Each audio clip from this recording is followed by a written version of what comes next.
ഈ ഒരു വാരത്തിൽ 2024 ഏപ്രിൽ 21 മുതൽ 28 വരെയുള്ള ഈ ഒരു വാരത്തിൽ വ്യാഴത്തിൻ്റെ സഞ്ചാര പാത വളരെയധികം അനുകൂലത്തിലേക്ക് വന്നുകൊണ്ടിരിക്കുന്ന ഒരു കാലമാണ്. അതോടൊപ്പം തന്നെ ചന്ദ്രൻ്റെ സഞ്ചാരം, ഈ ചന്ദ്രസഞ്ചാരമാണ് ഗോചരഫലമാണ് പൊതുവെ പറയപ്പെടുക. എല്ലാവരും ജ്യോതിഷത്തെ ശ്രദ്ധിക്കുമ്പോൾ നമുക്ക് മനസ്സിലാവും ചന്ദ്രൻ്റെ സഞ്ചാരമാണ് ഇതിനൊക്കെ ആ ദൃഷ്ടികേന്ദ്ര യോഗങ്ങൾ വളരെയധികം മറ്റുള്ള ഗ്രഹങ്ങൾക്ക് കുറച്ചും കൂടി ഒരു ഫ്ലെക്സിബിലിറ്റിയാണ് എന്നൊക്കെ വിചാരിക്കുക.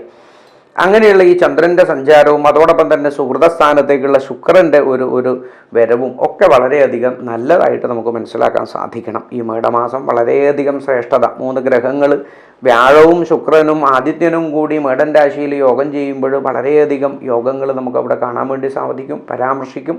അതൊക്കെ നമുക്ക് ജീവിതത്തിലേക്ക് വന്നു ചേരുന്ന ഒരു കാലഘട്ടമാണ്. മിഥുനക്കൂറുകാരെ സംബന്ധിച്ചിട്ടാണ് ഏറ്റവും കൂടുതൽ ഭാഗ്യങ്ങൾ വരിക.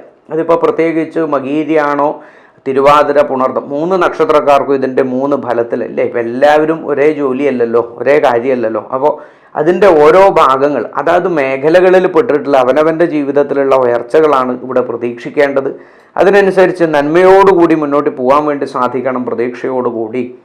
എങ്കിൽ വിവാഹാദി കാര്യങ്ങളിൽ തടസ്സം വന്നിട്ടുള്ളവർക്ക് തീർച്ചയായിട്ടും ഈ ഒരു വാരം 25ഉം 28-നുള്ളിലൊക്കെ ധാരാളം പ്രപ്പോസൽസ് വരാനും അതോടൊപ്പം അതിനൊക്കെ പല ആൾക്കാർക്കും അത് ചേർന്ന് കിട്ടാനും വിവാഹം ഉറപ്പിക്കുന്നതിലേക്കൊക്കെ കടക്കാൻ ഈ ഒരു വാരം വളരെയധികം അനുകൂലം തന്നെയാണ്.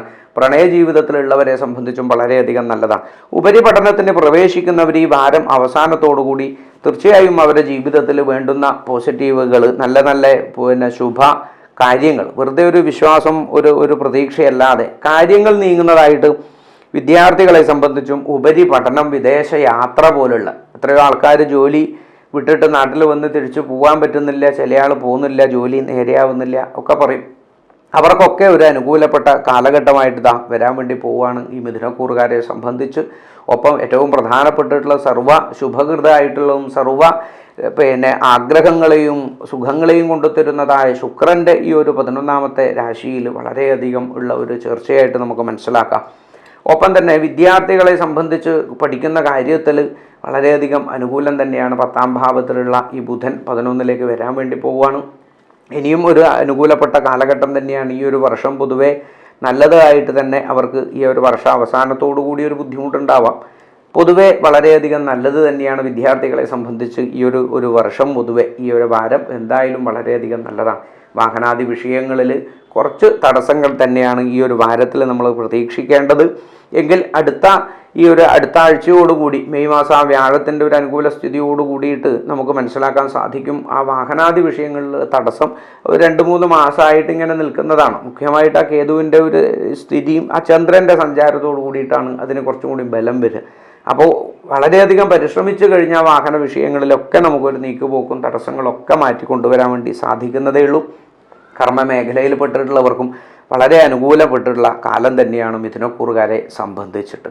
എങ്കിൽ ആരോഗ്യ കാര്യത്തിൽ മധ്യവയസ്സിന് മുകളിലോട്ടുള്ളവരൊക്കെ ഈ ഒരു കാലഘട്ടത്തിൽ ഈ ഒരാഴ്ച കാലഘട്ടം സന്ധി സംബന്ധപ്പെട്ടിട്ടുള്ള വേദനകളോ ഹൃദയ സംബന്ധപ്പെട്ടിട്ടുള്ള അസുഖങ്ങൾക്ക് ട്രീറ്റ്മെൻറ്റൊക്കെ ചെയ്യുന്ന ആൾക്കാരാണെങ്കിൽ ഒന്ന് ശ്രദ്ധിക്കണം. അശ്രദ്ധയുണ്ടാവാതെ നോക്കേണ്ട ഒരു കാര്യമുണ്ട് ഈ ഒരു കാലഘട്ടത്തിൽ. പ്രത്യേകിച്ച് ഈ ഒരു ആഴ്ച ജോലി മാറ്റം പ്രത്യേകിച്ച് നല്ലതല്ല. ഈ ഒരു വാരത്തിൽ ജോലി ചേഞ്ച് ചെയ്യാനോ പുതിയൊരു സ്ഥലത്തേക്ക് അതൊക്കെ ചിന്തിക്കുന്നുണ്ടെങ്കിൽ ഈ ഒരു വാരം കഴിഞ്ഞ് ആലോചിക്കുന്നതാണ് വളരെയധികം നല്ലത്. അതോടൊപ്പം തന്നെ വാഹന സംബന്ധപ്പെട്ടിട്ടുള്ള വിഷയത്തിലും ഈ ഒരു വാരം മാറ്റിവെക്കുന്നത് വളരെയധികം നല്ലതാണ്. ശനിക്ഷേത്രത്തിൽ നീരാഞ്ജനം ചെയ്യുന്നത് വളരെയധികം നല്ലതാണ്. ആരോഗ്യക്ലേശമുള്ളവർക്കൊക്കെ ശനീശ്വരനെ പ്രാർത്ഥിക്കുക. ഒപ്പം ശിവക്ഷേത്രത്തിൽ ദർശനം ചെയ്യുന്നതും യഥാശക്തി വഴിപാടുകൾ മനസ്സുകൊണ്ട് പ്രാർത്ഥിച്ച് ചെയ്യുന്നതും വളരെയധികം നല്ലതാണ്. അതോടൊപ്പം തന്നെ രുദ്രഗീതം എന്നുള്ള ശ്രീ ഭഗവാനെക്കുറിച്ച് മഹാവിഷ്ണുവിനെക്കുറിച്ച് മഹാദേവൻ രചിച്ചു കൊടുത്തതായിട്ടുള്ള ആ രുദ്രഗീതം എന്നുള്ള ആ ഒരു മഹാമന്ത്രത്തെ ശ്രീമദ് ഭാഗവതത്തിൽ നമുക്ക് കാണാം. അത് ആചാര്യന്മാരോടോ മറ്റ് അറിയുന്ന ആൾക്കാരോടോ എത്രയോ പേർക്കൊക്കെ അറിയിപ്പം ശ്രീമദ് ഭാഗവതത്തിനൊക്കെ നിരവധി ഗ്രൂപ്പുകൾ കാണാം. അതിലൊക്കെ നമുക്ക് വേണമെങ്കിൽ അന്വേഷിച്ചു കഴിഞ്ഞാൽ അത്തരത്തിലുള്ള ആ സ്തുതികളൊക്കെ കിട്ടും. അത് നിത്യപാരായണത്തിന് നമ്മുടെ കൂടെയുള്ളവർ നമ്മുടെ സമൂഹത്തിൽ പെട്ടിട്ടുള്ളവർ വളരെയധികം ഈ ആചരിക്കുന്നതിൽ കുറവാണ്.